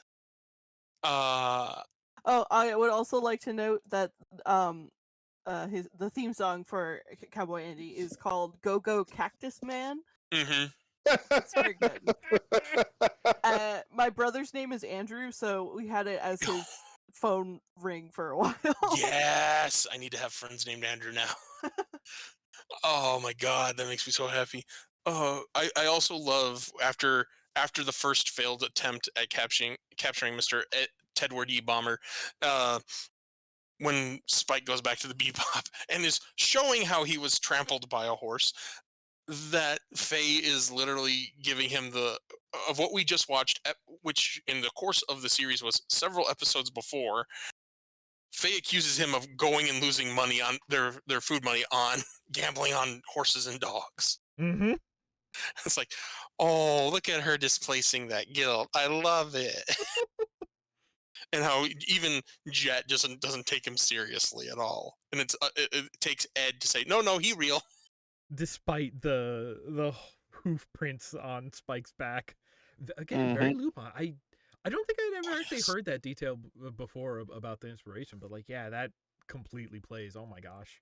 Well, I'll say, look at his physical character design, and especially in the shoes and just like how gangly his arms and legs are. And there is at least one episode where he wears a red jacket instead. Mm-hmm. Okay. But like even the design of the shoes have that same kind of like ball shape at the end, like in Lupin. Yeah. Created as a mirror image of Watanabe, and based on Japanese actor Yusaku Matsuda's portrayal of Shunsaku Kudo in Tante Monogatari detective story. Hold on, I was looking at my IMDb trivia, and they were talking about they also had that, because I knew I heard it like apocryphally that it was the Lupin reference, but IMDb had it too, so it must be true. I love to get to the bottom of the IMDb trivia lists. It's the best Oh, part. let me tell you, the IMDb trivia for Bebop is just gross. Oh boy. So much. But anyway, I digest. So we have attempt number 2, don't we, Bob? Yeah, and I will interrupt. I'm sorry. Before we see attempt number 2, I do love the quiet joke of Ein in the foreground as we the audience now see Spike's back to us showing off the hoof prints. We get to see Ein just in the foreground walk by with a wig that will feature very prominently in attempt number 2 to catch Andy. Yeah. I love that. There was something about that struck me, because like I feel like in any other show we would have Jet in disguise first, and then later we would see Ian playing with the wig. But the fact that the wig is there first and completely unexplained, and then later you go, oh, that's why wig is like, I don't know. It's just, it's brave. And Faye's got her dress like laying on the couch next to her as she's playing with her mask. Well, I love that, because you rarely in the shows in general get to see the prep for the mission. You just see them go into it or talk about prepping. But here's clearly that visual language of they are preparing for something, but if you're not paying attention, it's just the next scene, and they have now worn and are in the middle of their operation. It's just, again, good visual language and flow of events. Yeah, and more of that, like, just showing things happening without pointing everything out. Great. Also kind of had like Edgar Wright before Edgar Wright vibes with the wig and so many things in this episode. But yes, we got to see Edward or Eddie. Edward's yeah, he's wearing his own costume to what would appear to be some sort of masquerade ball or costume ball, as it were. And he decides he's going to dress up as a teddy bear. Very innocuous. Oh, Ted. Very non-suspicious. Mm-hmm. And groovy Jet. Don't you think, Tedward? And then we see Spike confront him. They're talking about, how'd you figure out it was me? Because we could tell, and then you just hear this whistle in the air. The horse gets off the elevator. I love that.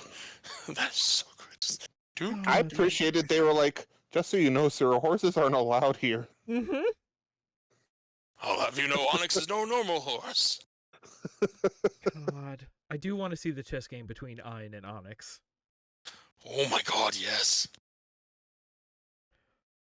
I do love Jet being the literal actual aged hipster. And it's just that Steve Buscemi gif. What is up, my fellow youths? And he stays in character for so long. I know, it's He's so in character good. that entire scene. I feel like he's the kind of guy who's like, no, I practiced this voice and perfected my disguise. I'm gonna stick with it as long as possible. Mhm. I rehearsed these lines. I will use them. Oh my god, they call him the Jet Black Dog because when he bites into a lead, he never lets go. So he's Mhm. always committed to the bit. Ba-dum bum ba-dum bum. We got there. I'm leaving. I retire. Well, I mean, it's literally in the text of an episode later, so yeah, it was there the whole time. Oh my god. Okay. So what you're telling me is this is Japanese Edgar Wright level of writing. Yep. It's great. I love it. But anyway, But- Bob, please Yeah, go forward with what happens. Once again, due to hilarity and Andy being his questionable self, the bomber blows up a bomb, and gets in a vehicle, gets away. Well, you know, I'm really shrinking that scene down. Mhm. Yeah. Uh, That's fine. But Teddy gets away while Spike and Andy are having their confrontation. Horse versus spaceship. Yep. Well, So then we get to the race chase scene with, of course, the bad guy, Teddy Bombers, driving really fast ahead of two bounty hunters who are chasing each other. And this just proves that poor Teddy just so unloved. He just want to blow up things He's for got a reasons we message. never got a reason for. He's trying to send a message. Oh no, we do here at the end. We do. yeah, we do here at the end, which is the beautiful part of it. Also, I feel called out. We'll get to that.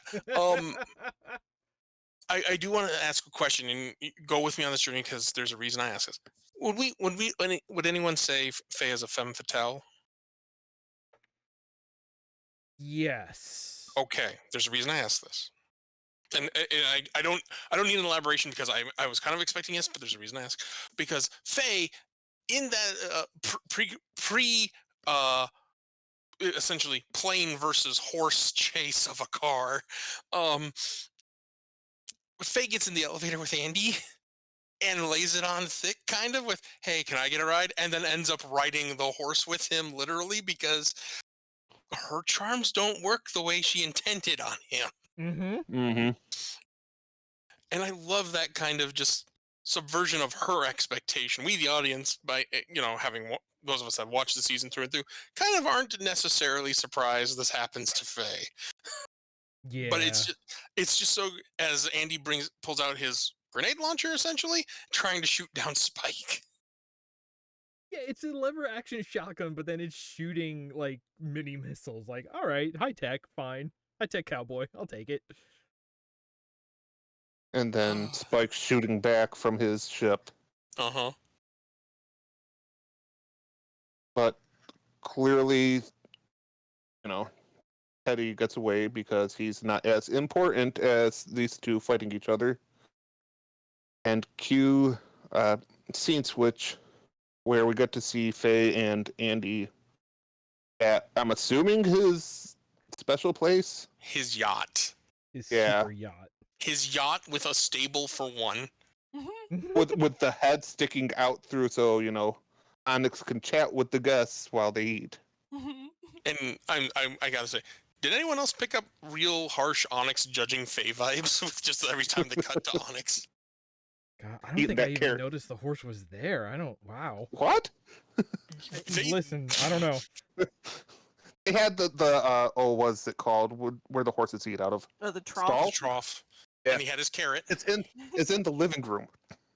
God. Yeah, the central activity space of this yacht is also his stable, also the dining area where we get the son of a gun stew. Like, oh God, you would call it that. I And love I love that he introduces it like he comes out of the kitchen with just these bowls and he's like, here's my own recipe, son of a gun stew, and it's just like, oh, okay, he made soup. And then later it cuts to, no, it is branded, it came out of a can. Like, yes, it's his soup, but it is a Campbell's equivalent. Well, I mean, that's like saying the Chef Boyardee recipe is the Chef Boyardee recipe from the chef. Yeah, okay. I just love that. It's like, I'm going to promote all of my stuff because capitalism. God, yeah, he's good at. Well, he comes from money. Mm-hmm. That makes sense, I think. Yeah, it does, and it's so true to the kind of character he is. This trust fund baby wannabe cowboy. It's like, this looks fun. I'm going to do that because clearly I can because money. Mm-hmm. The world is his oyster. And Faye has lots of faces this entire meal. So many good faces in this episode. Bob, have I told you how much I really enjoy the animation and art of this series? Like they do faces very well. Oh, they do so much. But yes, those expressions are just A lot of the aspirational. A lot of the expressions later when Spike and Andy are just having it out and just sick of each other. That is true. But Faye gets her fill of Andy, so to speak, Mm-hmm. and his weird chili. Brings back cans of chili to the base, which we see them eating at the end. And it cues on to, I would say, close to the final scene, with Spike and Andy finally going after Teddy their own ways. Again. Mm-hmm. And then there's this big building fight, which is actually really cool. Not gonna lie, I did enjoy that. It was kind of like a swerve. Just like, all right, we're gonna get serious now. We're gonna have this cool fight. Again, it is between the goofy one and our main character, and they're still, Ignoring still in service of ignoring the actual bounty here, but it's a cool fight. Because I think it's Faye, doesn't she get the bounty? Yeah. Yeah, Teddy starts to walk away and just gets cold cocked in the face and fighting between our dynamic, diverse duo here. And then it cuts to Faye watching them through binoculars with Jet just kind of me, dad energy. My kid's doing that thing again. And the sheer, not only the fight, but the sheer over the top, and again, I will even stress Lupin, but also traditional anime in the sense of we're trying to escape this dire situation of bombs and explosions that would absolutely kill us in any other situation, but this is where we're going to have the plot armor intervene of these are the main characters and focuses of the story, so of course they're not going to die in an explosion. They're going to shrug it off and beat the crap out of each other. Yeah, that's part of this being a goofier episode. I think that's why it's just like, yeah, no, they're Oh, gonna yeah. their feud is gonna bring down a building around them literally, but it doesn't really matter. It's goofy. It's cartoons. Hey. We heard you needed a palate cleanser because we've done some heavy episodes. Well, here you go. Yeah. And it looks like Spike is on his feet. He's losing, and he gets so upset he punches a desk, which takes out a quarter of a building. Looney Tunes, anybody? It's Looney Tunes. And then Andy just like, all right, you win. That was a good punch. You win. Here's my hat.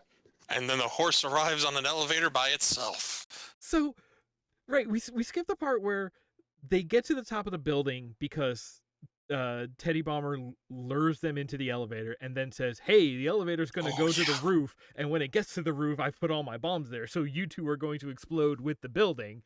And like, but so they get there, so they are fighting in like the ruins of the penthouse because it did explode. They, managed to escape that situation. But if you think about it, that was the main elevator of the building, right? So that horse not only had to take the elevator and operate the elevator by itself, it also had to go and like find a secondary freight elevator that was still operational to get to the roof. Yeah. as horses in the future do. Future horse. It was the data horse. I mean, might as well have been. Listen, most animals you see in the show are also functional USB drives. Yeah. Gotcha. Or just outright, certified geniuses, Mensa level geniuses. So we get to the end of the episode, where after Andy gives his cowboy hat to Spike and goes off his merry way, we see our band of friends eating the cowboy chili. And Andy turns to a life of samurai. I couldn't tell if he was helping or hurting the thief. He was there. Well, it's leaning into the wandering samurai trope. He was just promoting his brand. It was a drive-by brand promotion. Drive-by engagement. He activated an influencer, the Teddy Bomber. Known influencer. Known influencer Teddy Bomber. His stream is sponsored by Andy Miyamoto Masashi's new microwave ramen, we'll say. Also sponsored by Teddy Ruxpin. Oh my god. Build a bear bomb workshop. There, got it. Oh, build the bear. Take one on a plane today. Don't do that. Cut the red wire with love. Oh my god. But yeah, this is where I love this scene. And I think this is when the show reminds you that it is still the show that it is and not just has gone completely off the goofy rails on this one, because Andy is doing a drive-by brand influence on the police van that is taking the Teddy Bomber off to jail. But we have this quiet moment in the back of the van where the one cop is just like, hey, so why did you blow up all those buildings? And this is after asking the real questions. 3 or 4 or more times during the episode where he is starting to give his manifesto, but then usually Andy's whistle interrupts or there's a fight or whatever.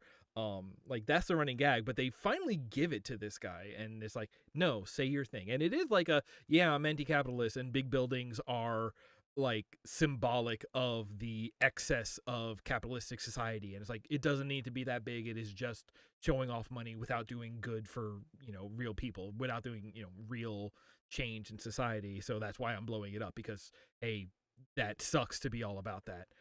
And I love it. It's like we said with Columbo, the show, everyone in the show has made him the running joke by talking over him and making it this goof that he's not going to get his message out. But the show itself takes this quiet moment at the very end to just be like, I, the show, am respecting you, the character.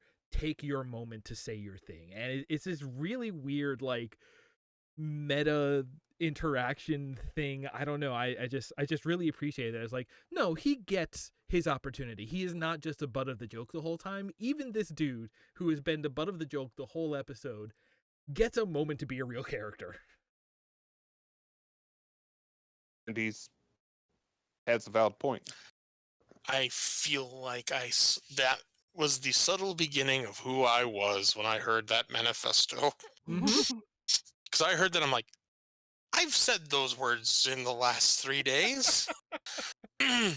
Multiple times throughout the week, depending on who I was talking to. I feel put on blast.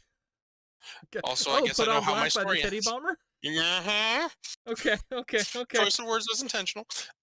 And I just watched it, I'm like, oh, I guess I know how my story ends, huh? Yeah, you get to meet And a Spike cop Spiegel. patting That's you on the awesome. shoulder. Yeah, all right. What was that, Bob? And a cop patting you on the shoulder. Yeah. God, that's gonna be the weirdest consolation. Ugh. There. Yeah. When the law says it's okay. Like, wait, what? And I love the conversation at dinner on the Bebop of now that this is all behind them. Oh, I didn't think he was a real bad guy. He was fine. He was just trying really hard. He was an okay guy. Really, we weren't that mad at each other. God damn it, Spike! That whole backtracking on his hate for Andy was just priceless. Yeah. Oh. So I don't know, depending on where you watched it and whether you like let the credits play or let it just skip to the next episode. One, the real folk blues, the closing theme song is also amazing. Mm-hmm. But we also get a little piece of things you don't really get when you watch things on streaming anymore. But the little preview of like what's happening next episode. Oh, 'cause it'll yeah. come out in a week. Did you To by be honest, chance? I think it was go to next episode. Hmm. Oh. I'm sorry. No, No, it's not your fault. It's Netflix. It's Netflix's fault, definitely. Yeah. Happy to blame it on Netflix. Yeah, I knew they were there, so I like said watch the credits. Just because I love those. It's just like the two characters kind of like just kind of shooting the breeze and just being like, "Hey, this is what happens next time." Well, and this to your point for this particular episode, the coming up next time was done by Andy with Spike constantly interrupting. That's not what it is. That's not what's happening. That's not the name of the episode. Which was Andy's return of Andy. He gets revenge on the bounty hunters. Like, that is absolutely not the title. Also, weirdly enough, this is the episode after which the movie canonically takes place. Mm-hmm. Oh, okay. Bit of a tone shift, but Oh yeah. also, hey, that's a Halloween episode technically, Yep. Technically, yeah. or a Halloween movie rather. It is. Have big pumpkin balloons.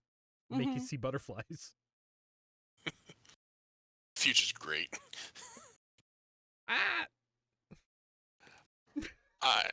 I loved how, as someone who really enjoys Star Trek and how good and clean and working everything is supposed to be, I love how lived in the Bebop is. Oh yeah, no, you give me all see the grunge. the stress marks and micro impacts on the hull of the Bebop, of the Swordfish. These are machines that have served and continue to serve their purpose. I just love it. In Asteroid Blues, there's the moment where Spike is filling up the Swordfish with fuel and talking to Catalina and like saying like, "Oh yeah, it's seen some roadwear, hasn't it?" And just like behind Spike, you see it, and it's like just this close up, but you see all of like the scars and dings, and like this really cool ship just looks like trash, and like it's cool because you have that. Plus, then we had again the Indiana Jones segment when they're looking for the VHS player, and it's like, no, this is what real trash looks like. It's like, no, the good stuff also looks bad, because here is the real garbage. The one shot that always gets me about that particular sequence was when they're going through one room and they are sliding down a banister hanging over a pit because the banister is the only part of the staircase left. There are no stairs. There's just banisters, so they have to carefully ride down it. And it's like, wow, okay, yeah. It's once your stairs go away, you have stopped being a civilization. Yeah. It was so good. I loved it. Everything about that was just visually great. I will consistently say this is like a visually perfect series. It just does everything right. There's nothing I feel wanting for. Yeah. In one episode, there's basically like long haul truckers. It's great when you're looking at their ships and like their cockpits and stuff because they're all very much like how long haul like truckers do. Like it's just filled with their stuff. Like they've made that space their own and they're all unique and it's so good. And the trailers have graffiti. Yeah. Yep. So good. Yeah.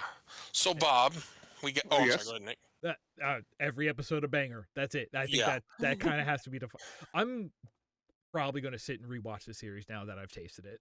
Yeah. Yeah, I've been rewatching it. I rewatched the last one last night because I didn't give it a proper attention the first time I rewatched it. But yeah, it's one of those like I've been watching a couple other shows, but like when I get tired of those or I need a break from them, I'm absolutely gonna be rewatching Bebop again. But Bob, We gotta ask the real questions, and we're not asking for your treatise on why you're trying to blow up a building. Me. Give me your thoughts on what you've seen of Bebop summated. How do you feel about this? How would you feel about watching more? Yes. I would give this out of 10 teddy bombs, definitely a 9.9 to 10 out of 10. I will so probably Corgi. binge watch this week. Nice. Nice. Yeah. I love that. So what we have here is a certified banger. Yes. Never a doubt in my mind, but there's always a chance for, a real curveball there. It may have sounded like I was putting down Cowboy Funk, but knowing that this is a taste of it, not a singular episode, kind of makes me more interested just to see these characters. They're all interesting. I'm just gonna say some words to you, Bob. It's gonna give away nothing, I promise. But I'm gonna say some words to you, and I just want you to let them marinate. Mushroom Samba. Mushroom Samba. Mushroom Samba. Boys in the attic. Oh God, Toys in the Uh-huh. Bob, Is this like an entrance password? These are titles of episodes to give you. Also, Mushroom Samba is a reference to the Samba. Toys in the Attic, a reference to the Aerosmith song, Toys in the Attic. These are activation phrases, is what these are. Yeah, for any audience listening to this that is familiar with Bebop will just, oh yes, we've just triggered memories. These are weeb activation phrases. Bob, you remember back in the day when we used Orange Monkey Eagle? It's kind of like that. Leaper nerds. We're all Zoom. sleeping. This is. I really feel.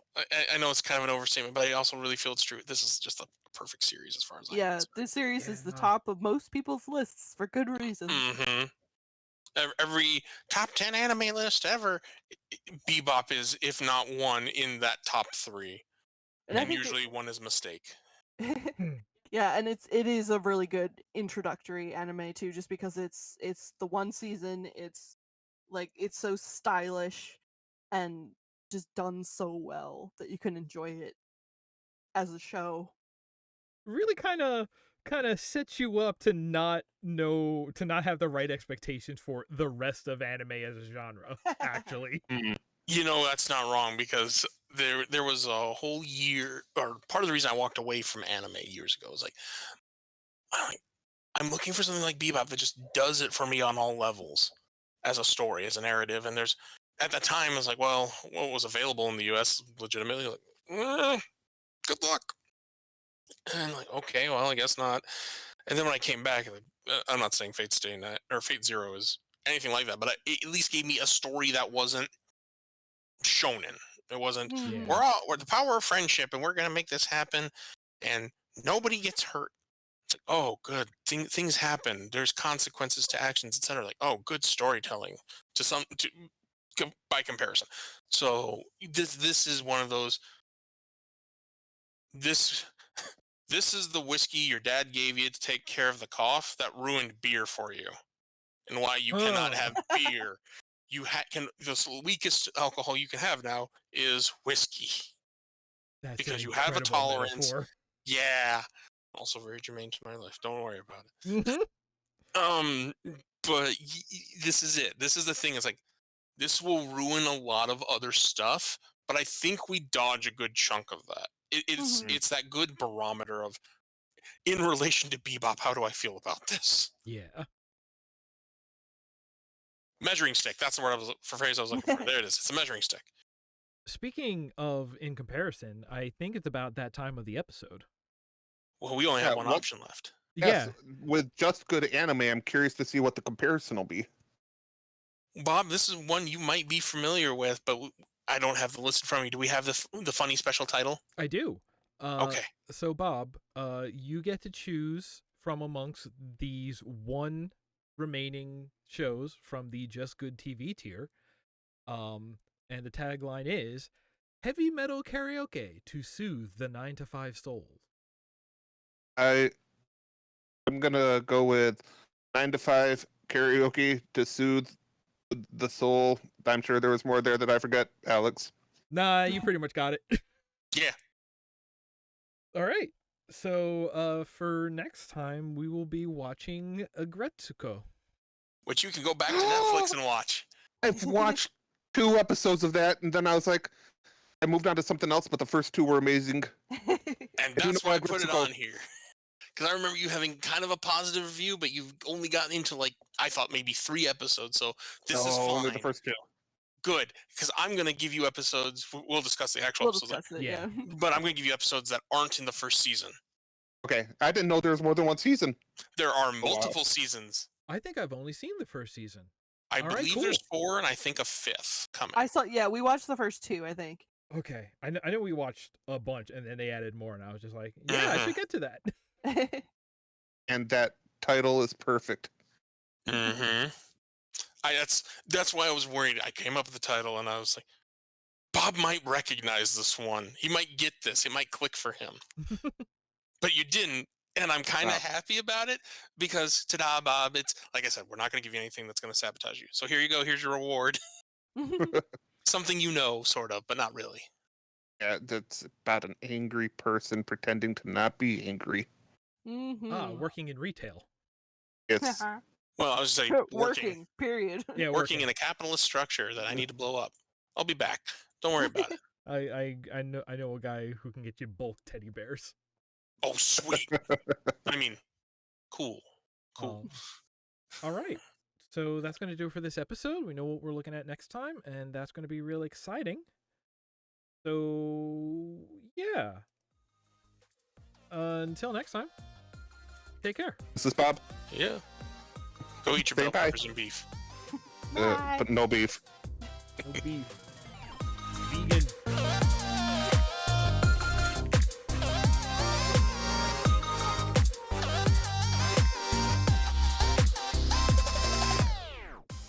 Deep in the Weebs is a show by Chuck, Nick, Joe, and Bob. Our theme music is Kawaii Friends by C. Cotty 3. You can find our show on YouTube, or subscribe to the audio-only version on iTunes or wherever podcasts are served.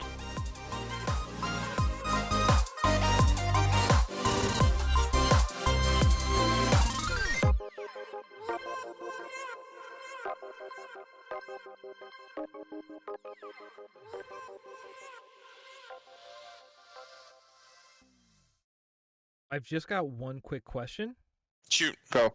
If Jet is our Jigen, I have an answer for this. I know where you're going. if Go ahead. Spike is our Lupin, Mm-hmm. if Faye is our Fujiko, Mm-hmm. does that mean that Ed and Ein together are our Goemon? No, that's vicious. Oh.